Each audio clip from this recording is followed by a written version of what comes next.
Hey, what's on, guys? Welcome to my review of Guardians of the Galaxy Volume 2. So Guardians of the Galaxy Volume 2 is a sequel to the extremely successful Guardians of the Galaxy back in 2014. Now this is a very different film in comparison to the first one. So I actually was going to put up a review for this last night, but I actually went for a pretty late screening and I didn't get back until like 2:30 in the morning, so I was just completely dead. So at this point in the character story, Star-Lord and his team are going around the galaxy doing these little missions here and there. And the movie actually opens with them doing this one mission. And the Guardians are running this job for these gold people, and I think they're called Sovereign. And they're pretty much just like killing this monster and collecting these like really expensive batteries. I don't want to dive too much into the story, but Rocket steals the stuff that they were going to sell to the gold people. And then the gold people chase down the Guardians and they attack their ship, and it's heavily damaged, and then I guess they like a space jump and they go into another like planet and they escape the gold people, and their ship's like damaged or whatever. And then that's where you meet Star-Lord's father, aka Kurt Russell, and that's pretty much how the movie starts. There were a lot of things that I really liked about this movie. First off, the characters. Now I know that sounds really generic and that's what pretty much every reviewer is going to say, but it's a lot more complicated than that. What I mean by that is that this movie is very character driven, and what that means is like, unlike the first movie, which we had like a connection with the characters, but it wasn't like super deep, and it's not like we really felt for the characters. Like, yeah, we felt because we liked their humor and we like how they all interact together and all that, but we didn't really see exactly what drives each and every single one of these characters, not in depth. And that's where this movie really shines. Before I actually jump into all those details, I want to talk about what I really liked about these characters. So first off, I really liked Kurt Russell's character, aka Star-Lord's father. And as always, Kurt Russell did an amazing job as his father, and just, I can't really give too much details on this character because for spoiler reasons. So just know that Kurt Russell is in this movie and does a really good job as Star-Lord's father. One more major character was probably the deepest story, which helps progress the whole movie as it is Star-Lord. And the relationship he has with his father, combined with his father's past and his motives, push the story forward after a certain spoilerish events. And after that, you really start to feel for Star-Lord. You see all the like pain and suffering he went through, and pretty much what his dad's been up to since he's been gone, and the things that he's done. There's this huge plot twist which basically starts the whole third act of the movie, and you can't help but get a little bit emotional for Star-Lord, and just because you see all the shit that he has to go through now and the shit he went through as a kid, and at that point it's a little bit heartbreaking, and you really feel for the character, and I think that's how you connect with these characters. The next character which really drove the story forward was Yondu. And he kind of had like a side role in the first movie. He was just kind of there, and he did play a little bit of a role, but in this movie again plays a little bit of a role, but it's way more detailed. You know, his story's also very detailed, and it goes a lot more deeper into like his past and like what he does and why he did the things that he did.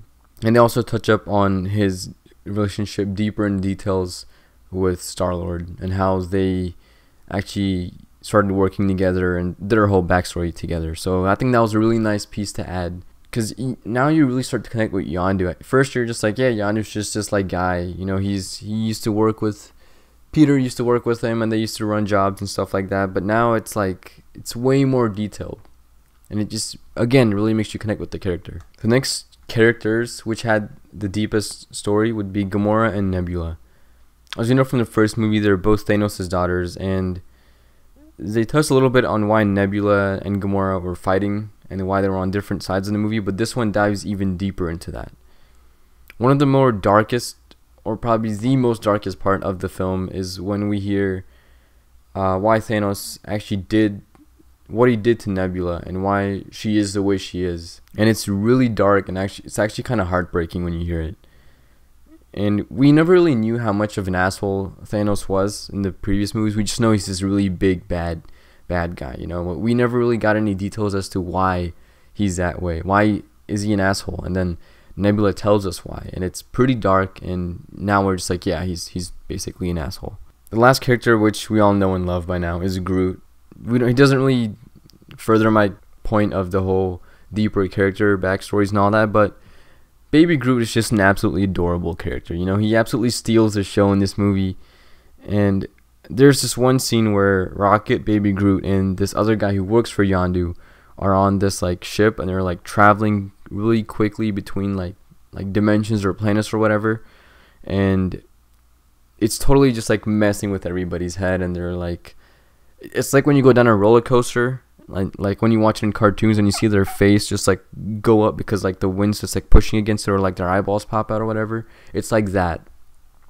And after they finish like traveling through all the like dimensions or whatever, you see Baby Groot just like staring at the camera for a second, and he just like vomits out of his mouth. I don't know. It's hard to describe in words, but it was just really cute and it was really funny, and I had a really good laugh out of that. So I don't know, just Baby Groot just absolutely stole the show. You know, he had a lot of really funny moments, really great moments, and it's just a character you cannot not like. The only thing I really didn't like about this movie was the movie didn't flow as well as the first movie did. And what I mean by that is the way they cut between certain scenes and transitions that they did felt a little bit abrupt, and it was kind of like, okay, yeah, we're done. We're going to move on to the next scene. And they didn't really like ease us into it. Just like, bam, it's right there. So I kind of wish that they just eased into a little bit better, or just made it flow a little bit more naturally, but that might just be from my perspective. You might not notice that if you watch it, but for me, I think that was kind of a small problem. The other issue was this movie has a lot of humor, obviously, and most of the jokes work. I know I got a good laugh. I had a good set of chuckles from these, but some of those jokes just weren't that funny. And there's like two of those jokes where they really like try to push those jokes over and over in the movie. And it's like, after, like the first time, I'm like, okay, yeah, it's funny. The second time, like, okay, yeah, it's still kind of funny. And then after that, it just kind of died out. Both of them did. I don't know. I kind of wish they really didn't do that. It was just kind of annoying after a while, but you might get a good laugh out of it. I didn't really get a laugh out of every time that they showed the joke, but those are the two problems that I had with this movie. You know, there's not really any other major problems for this movie. But apart from all of that, Guardians of the Galaxy Volume 2, a very, very strong movie. And I went into this movie actually comparing it to Age of Ultron, because, you know, this is like our next like big team up movie, and then we have the Avengers. So comparing, it just seemed natural to compare Age of Ultron to Volume 2.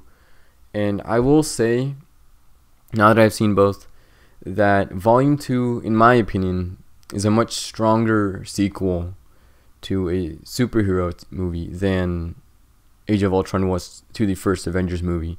Just because I like the villain better in this movie, along with the side villains, and I just feel way more attached to each character. I know I still feel more attached to the Avengers because of all the previous solo films and all that, but I just feel like what they accomplished in this movie for each of the characters, Marvel accomplished that in several movies, just from my perspective. So I like that we didn't get like a solo Drax movie, a solo Gamora movie, solo Groot movie to like help us connect with these characters. You just kind of did it in one movie.